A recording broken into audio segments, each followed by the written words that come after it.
HBO et tous les showrunners, ainsi que tous ceux qui ont participé à tout le casting.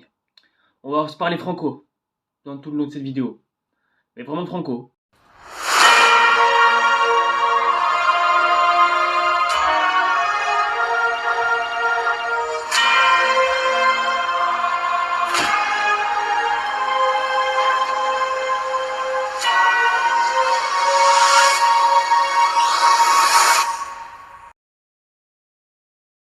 Et donc bonsoir et bonjour tout le monde, c'est Red Satire et aujourd'hui, putain, épisode de Walitude.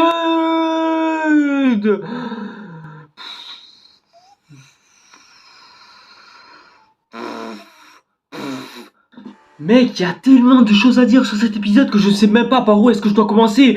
Non mais sérieusement les gars. Bon déjà, pour vous expliquer un petit peu pourquoi est-ce que ma vidéo est un petit peu à la bourre comparée aux deux autres vidéos de d'habitude, bah ouais, chez moi il a plu. Et comme je regarde Game of Thrones via le satellite, bah, et qu'il a plu le jour de la diffusion de l'épisode, bah du coup je n'ai pas pu regarder l'épisode à temps. Donc du coup c'est pour ça que vous avez la vidéo super tardivement dans la semaine et que bah du coup, enfin voilà, vous savez quoi. Ce mois d'août se finit très très mal, putain, mais très très mal. On va y revenir, vous inquiétez pas, on va y revenir. Bon déjà, avant de commencer, je tenais quand même à vous remercier, déjà pour commencer, hein, parce que bah oui, cette vidéo va être un peu, voilà, négative, mais bon, je voulais apporter une petite onde positive. Je tenais quand même à remercier, évidemment, toutes les personnes qui ont regardé ma vidéo sur le premier épisode de House of Dragon, parce que c'est tellement rare, voire même tellement exceptionnel que vous soyez aussi nombreux à tomber sur ma vidéo. Et d'ailleurs les commentaires que vous m'avez envoyés, bon, ils étaient très positifs et j'ai pu tous les lire. Mais bon, pour revenir à ce qui a été dit dans les commentaires, alors c'est vrai, quelque part je suis plus ou moins d'accord avec ce qui a été dit. C'est vrai que faire une série sur House of Dragon qui raconte, ouais, des histoires politiques, un événement, etc., ouais, je conçois que c'est un petit peu ennuyeux. Après, j'ai pas lu le roman, hein, et bien sûr, hein, j'ai lu aucun roman Game of Thrones, hein, sachez-le, comme ça, moi, vous êtes au courant. Mais bon, voilà, c'est vrai que, ouais, bon, suivre des histoires politiques autour d'une famille Targaryen qui ne raconte presque rien, enfin, presque rien, ouais, qui raconte un truc, mais bon, je veux dire, comparé à l'échelle que l'on a eu pendant 8 saisons. Mais après, en soi, quelque part sur ça, je pense que l'on peut quand même comprendre un petit peu HBO, parce que oui, HBO, quand on regarde la saison 1 de Game of Thrones, bah c'est vrai qu'il y avait beaucoup plus de moyens et ça se voyait que c'était beaucoup plus mieux fait, qu'il y avait vraiment des, enfin vraiment c'était quelque chose de bien. Mais c'est vrai que House of Dragon ça ressemble un petit peu et c'est vrai qu'il y a des fois certains fonds et images de synthèse qui rendent le truc un peu mal fait. Mais pour ça, je trouve que HBO, on peut plus ou moins les pardonner. Parce que bah, si on regarde un petit peu les séries qui sont sorties à travers l'année, et surtout à travers les années précédentes, bah ouais, si HBO n'avait que Game of Thrones à leur côté, je pense qu'ils nous auraient fait vraiment un épisode de Warel, enfin voire même une saison de Warel, peut-être même qu'ils nous auraient vraiment fait la conquête d'Aegon le Conquérant, justement. Voilà, qu'ils fassent une petite série Game of Thrones, bah c'est vrai que quand même que quand on y pense, ça fait quand même depuis plus de 3 ans que l'on n'a plus eu de Game of Thrones. Et 3 ans, ouais, c'est long. La dernière fois qu'on a eu une pause de Game of Thrones, c'était pendant 1 an, et c'était entre 2017 et 2019, soit après entre la sortie de la saison 7 et la saison 8 de la série Game of Thrones. Donc vous imaginez un petit peu l'absence que l'on a eu, et donc toute cette euphorie de retrouver l'univers de Game of Thrones et toute cette fraîcheur, bah ouais, ça nous est un petit peu tombé à l'euphorie, mais c'est vrai que quelque part, bon, ça fait du bien d'avoir un petit peu de fraîcheur, mais nous on a vraiment besoin de quelque chose en fait. On a besoin de quelque chose de beaucoup plus croustillant, parce que si c'est pour nous servir un truc aussi, bateau, bah, à défaut d'être inutile, je pense que ça sert un peu à rien. Sauf peut-être à ramener un peu plus de bénéfices, puisque bah, suite aux nombreux fans qui sont retombés amoureux de la franchise, sachez que l'épisode 2 n'est même pas arrivé, qu'une saison 2 a déjà été prévue. Ouais, carrément. Genre, c'est-à-dire, dites-vous que la série, elle vient à peine de commencer, que ça y est, la saison 2 a déjà été confirmée. Elle a même pas eu le temps d'être abordée, tellement c'est passé aussi vite. Je crois même sur Twitter, il y en a même un qui a dit que, bah, il est prévu que la série s'étale sur 5 saisons. Bon, après, je suis pas contre ça non plus, hein, je suis pas contre ce genre d'idée. Mais bon, après, je pense que si on doit faire 5 saisons, faites que l'une d'entre elles soit la conquête d'Aegon. Moi, je demande juste ça. Je veux la conquête d'Aegon. Je veux que je veux voir Aegon le Conquérant conquérir Westeros et voir Balerion la Terreur. Ça va, j'ai bien prononcé, qui puisse conquérir tout Westeros et tout brûler sur son passage. Je veux voir la forge, le forgement du trône de fer. Je veux voir ça, s'il vous plaît. Faites-moi une saison complète. Racontez-la moi de la façon dont vous voulez, ça m'est égal. Je veux la conquête d'Aegon le Conquérant. Pitié! Je suis prêt même à jurer par les anciens dieux et les nouveaux qui puissent me prendre la main, qui le bras, le cœur, le corps, enfin, qu'est-ce que vous voulez, quoi. Je demande ça, juste ça, HBO, s'il vous plaît, si vous tombez sur ma vidéo, s'il vous plaît. Bon, maintenant parlons de l'épisode et je vais précisément parler de ses points positifs. Parce que, bah oui, dit comme ça, c'est vrai que cet épisode était... bon, je dirais pas mauvais non plus, il y a des bonnes qualités. Mais bon, il y a des bonnes choses à sauver. C'est juste que... on va y revenir, Bon, alors déjà, pour commencer, le générique. Magnifique. Enfin, magnifique, hein, clairement de A à Z. Clairement, graphiquement, c'est bien fait. Mais après, c'est vrai que j'ai du mal avec le sang qui est capable de se couler sur tous les murs. Même les murs les plus hauts, verticales et tout. Enfin, ouais, clairement, j'ai du mal. Surtout que moi qui fonctionne du sens plus ou moins scientifique, ouais, voir des murs plombés au plafond, au mur où on sait pas où il va... ouais, c'est clair que là, je me sens complètement paumé. Mais dans un sens, bah, le générique était plutôt cool, c'est juste la musique. Bien sûr, j'adore le générique de Game of Thrones, et puis d'ailleurs, qui ne l'adore pas en termes de série télévisée, c'est le meilleur générique qui n'ait jamais été fait encore aujourd'hui. Mais bon, enfin, je sais pas, moi, c'est une musique qui a déjà été utilisée, et à force de l'entendre, bon, je dis pas qu'on en est jusqu'à l'overdose, mais je pense que si on continue comme ça, à un moment donné, je pense que l'on va un petit peu en avoir marre d'écouter ce genre de musique, et on va finir un peu par la détester. Ouais, bon, je fadare un peu, mais bon. Mais les gars, je veux dire, à un moment donné, quand c'est une nouvelle série, surtout qui se passe 170 ans, ouais, bon, 200 ans, enfin, comme vous voulez, mais bon, ça reste quand même une bonne tranche d'années avant l'univers de Game of Thrones, bah, je veux dire, à un moment donné, je sais pas, les mecs, essayez un petit peu d'innover, quoi. Genre, il y avait mille et une façons de trouver d'autres musiques. Certes, le compositeur musical n'aurait peut-être pas pu avoir le temps de trouver une autre musique, mais je veux dire, il y avait plein d'autres façons. Genre, il y avait qu'à se renseigner auprès d'un autre musicien, ou alors fallait voir une autre instru, ou alors fallait voir des fans. Il y a plein de fans qui rêvent de faire leur propre musique Game of Thrones, par exemple. Genre, dites-vous quand même que... Non, j'avoue, je suis pas allé chercher, voir si quelqu'un faisait une meilleure musique que Game of Thrones en lui-même, quoi. Mais bon, je sais pas, il y avait mille et une façons de pouvoir faire... une nouvelle musique pour le générique de Game of Thrones, puisque vous avez réussi à faire des nouveaux thèmes pour la série House of Dragon. Alors pourquoi le générique n'en fait-il pas partie? Enfin, je comprends pas, je comprends pas. Les gars, si vous n'avez pas la musique adéquate, ne faites pas de musique, quoi. Je sais pas, tout simplement, enfin... compliqué, hein. Mais enfin bref. Je tiens encore le coup, j'attends de voir les prochains épisodes, ce qu'ils vont nous réserver comme générique, parce que je sens qu'on va avoir vraiment la patate juste après. Et après, vous allez me dire, ouais, mais il y a Star Wars qui, lui, a le même générique et pourtant ça me plaît pas. Oui, mais Star Wars, là, c'est complètement différent. Dans Star Wars, c'est des films qui s'entresuivent de, plus de 9 épisodes avec un générique Star Wars compris. Donc c'est un truc qu'on assiste que très rarement de fois. Alors que dans une série, le générique, c'est quelque chose que l'on va voir très fréquemment. Et puis surtout, dans Rogue One, il n'y avait pas de générique similaire à la Star Wars. Non, vous pouvez vérifier, hein, clairement. Et cordialement, ça restera toujours le meilleur film Star Wars jusqu'à maintenant. Hein. Ah bah si les gars, si je vous dis que c'est le meilleur film Star Wars qui est jamais sorti pour l'instant. Ouais, pour l'instant.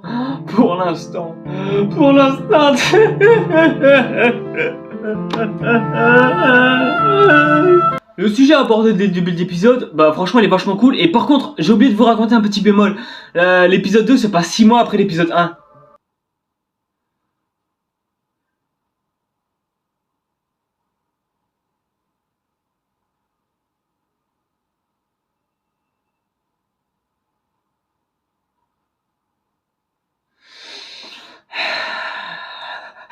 Ça fait long, ouais, je sais. Après, fais pas les pas avertis. Ça a été dit aussi sur Twitter que la série s'étalerait sur une tranche d'une vingtaine d'années à peu près. C'est-à-dire que dans la série, il va y avoir une durée de plus de 20 ans dans le temps. Mais bon, ça fera 10 épisodes étalés sur 20 ans en fait, si on calcule bien. Sauf que le problème, c'est que tout le monde ne peut pas être au courant de ce genre d'informations. Donc du coup, j'ai eu l'impression de suivre cet épisode comme si c'était passé le lendemain après l'épisode 1, quoi. Ouais, le principe d'un début de série en fait. Mais le problème, c'est que l'on nous prévient pas que, ouais, ça se passe 6 mois après l'épisode 1. Et du coup, on se dit pas, ah, ok, au moins on le sait, merci. Parce que ouais, que ça se passe 6 mois plus tard, en fait, c'est pas vraiment le problème. Le problème, c'est que l'on nous prévient pas que, ça se passe 6 mois plus tard. Genre, un petit fondu comme ça, en mode, comme ça, par exemple. Votre Majesté, cela fait désormais plus de 6 mois que votre femme est décédée. Devons-nous mettre en place le mariage? Je sais que j'ai bégayé à ce moment-là. J'ai raté mon texte, et j'en suis navré. D'ailleurs, j'écris même pas mes vidéos, donc là j'en ai à foutre un moment. En revanche, il y a bien un truc que j'ai aimé, bien sûr, dans cet épisode, c'est la parité de la femme sur le trône. Donc si elle est plutôt bien abordée, surtout vis-à-vis de la femme et de Rhaenyra, si je me souviens bien. Alors ça, j'avoue, ça c'est un truc intéressant. Ça, c'est quelque chose que l'on aime bien. Ça nous montre aussi qu'il y a eu une Cersei avant Cersei. Non mais je parle pas en termes de femmes, mais je parle en termes de femmes qui vont siéger sur le trône. Et surtout, bah ouais, Rhaenyra est une personnage intéressante, courageuse, combative. Et puis surtout, bah Daemon Targaryen est le meilleur personnage de toute la série. Hein. Clairement, y a pas à se voiler la face. Et la rivalité entre les deux est vachement intéressante, surtout vis-à-vis de la meuf à Daemon. Parce que oui, clairement c'est sa meuf, hein, vu que c'est mentionné qu'il n'est pas marié. Enfin si, c'est mentionné, mais c'est mentionné comme un mensonge. Donc du coup, bah c'est pas vrai, ils sont pas mariés. Et surtout, elle est pas enceinte. Enfin bref, c'est juste de la provocation, quoi. Donc bref, ça, ce genre de relation, ça c'est la chose que j'adore. Et ça rend en plus une pute intéressante. Ouais, une pute, c'est intéressante, putain. Ouais, je parle de trucs haram, mais enfin voilà quoi. Au moins, ça nous montre que dans ce monde, toutes les femmes ne sont pas des putes. Voilà, c'est aussi simple que ça, les gars. Ensuite, Viserys, à savoir le roi actuel de Westeros. Ouais, il est pas si intéressant que ça en fait. Bon, ok, je veux bien qu'il y ait sa femme qui soit morte, surtout bon, depuis 6 mois quand même, je pense depuis le temps, il aurait pu s'en remettre quoi. Mais bon, je veux dire, ce personnage, je veux dire, ouais, il est là quoi, tout simplement. Enfin, c'est pas un Mufasa non plus quoi. Enfin, surtout qu'en plus de ça, ouais, si vous avez pas confondu Daemon Amescar et son frère avec Mufasa, parce que oui, les deux personnages sont frères, hein, faites pas semblant de pas l'avoir vu. Bah, je veux dire, Viserys, bah, il est là, ouais, mais enfin. Sans plus quoi, enfin je veux dire ouais bon c'est un acteur qui joue bien mais bon je veux dire comparé à tous les autres acteurs que l'on a eu au fil de la série précédente ainsi que de celle-ci qui montrent leur prestance et tout ouais ce personnage en fait il a pas grand chose d'extraordinaire en fait il est juste là là quoi en fait j'ai pas l'impression de voir un véritable roi quoi j'ai juste l'impression de voir presque une statue de cire sans expression. Après, je veux dire, l'acteur, il joue bien, mais j'ai l'impression presque qu'il donne aucune âme à son propre personnage. Et ça, c'est vraiment dommage. J'espère en tout cas qu'au fil des épisodes, il saura un peu s'améliorer parce que je trouve vraiment son jeu d'acteur, il est pas... Ouais, il est un peu osef, quoi, en fait. C'est ça, le truc. Et les effets spéciaux, oh mon dieu, mais c'était beau, c'était magnifique, c'était époustouflant, putain. Mais là, j'ai un grand chapeau à tout le monde. Bon, après...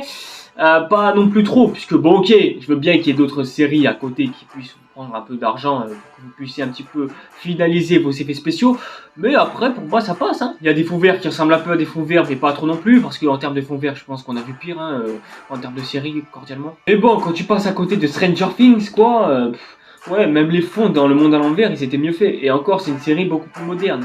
Je parle en termes d'ambiance, pas en termes de technique ou de problème de logiciel ou quoi. Non, non, je parle juste en termes d'époque, puisque bah, c'est clairement pas la même époque dans laquelle Game of Thrones et Stranger Things s'inspirent.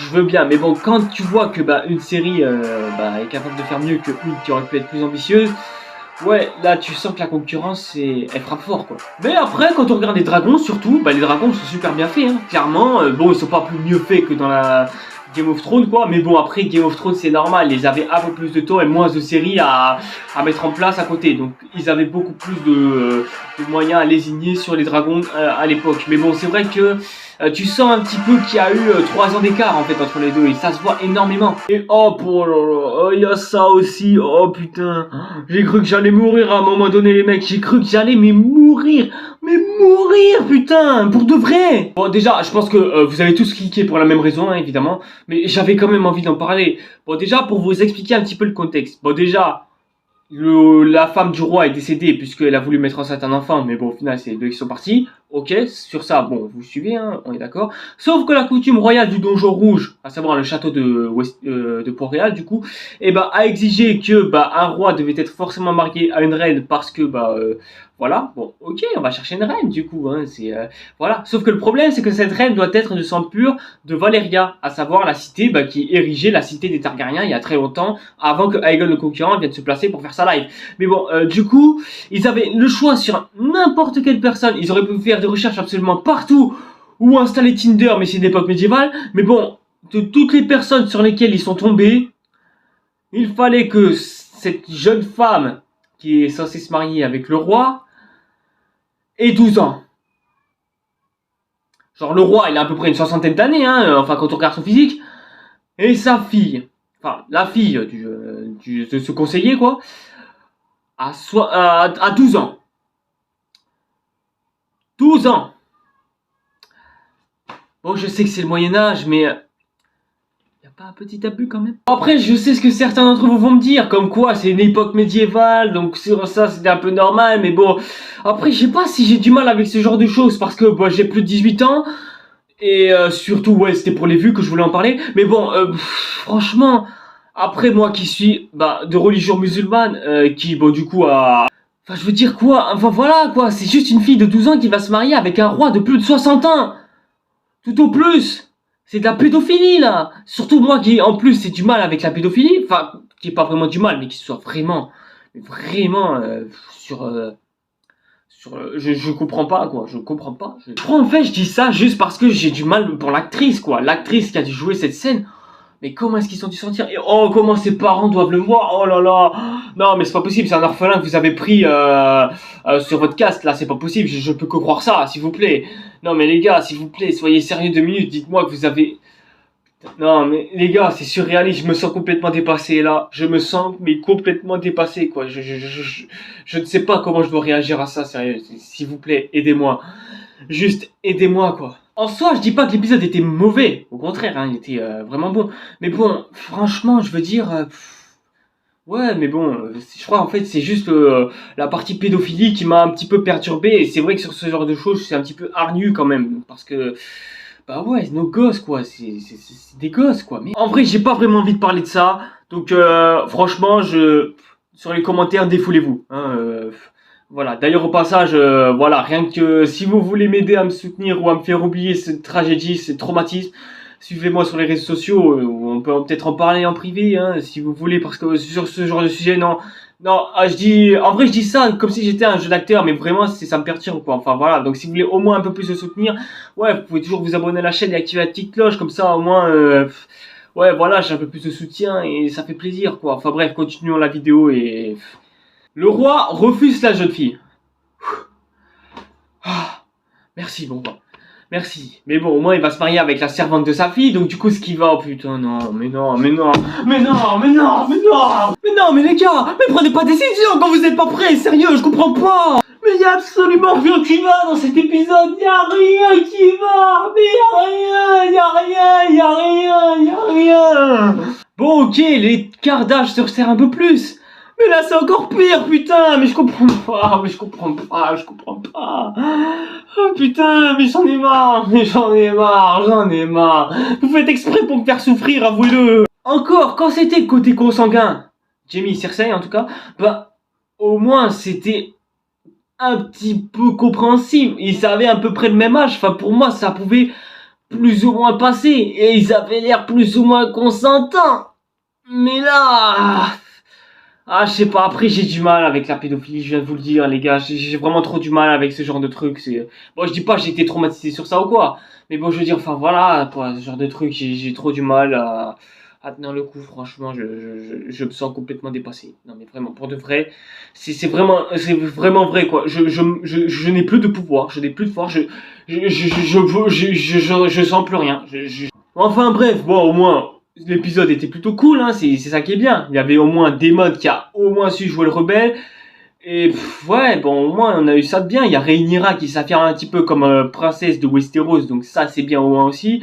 Et puis surtout, ouais, bon, en fait, le seul problème de cet épisode qui m'a vraiment perturbé, à moi personnellement, bah ouais, c'est le côté pédophile qui en est sorti, en fait. C'est exactement ça, finalement. Et quand je pense que je vais traîner sur Twitter avec ce genre de tweet qui va dire que, oh, gna gna gna, c'est de la pédophilie ou quoi, oh là là... Bon, au moins, ce qui est bien, c'est que la semaine suivante, sur le Seigneur des Anneaux, au moins, je vais pouvoir relativiser.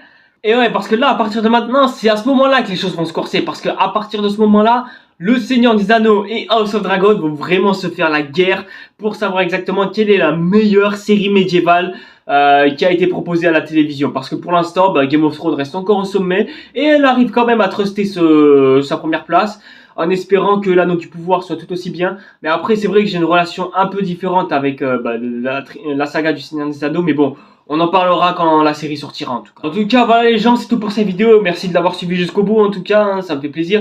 Mais bon, si vous avez aimé cette vidéo, bon, vous pouvez liker et bien sûr commenter pour parler de ce genre de sujet. Enfin, voilà, les commentaires sont ouverts, je réponds à rien, je like même pas, non, parlez de ce que vous voulez, hein, je m'en branle quoi. Ah non, mais pourquoi je dis je m'en branle? Pourquoi est-ce que je dis je m'en branle? Mais pourquoi? Putain! Enfin bref, on se retrouve pour le Seigneur des Anneaux. Allez, c'était Retsatire. Ciao les mecs. C'est trop sale, t'as fait trop de sale. C'est dommage, c'est dommage.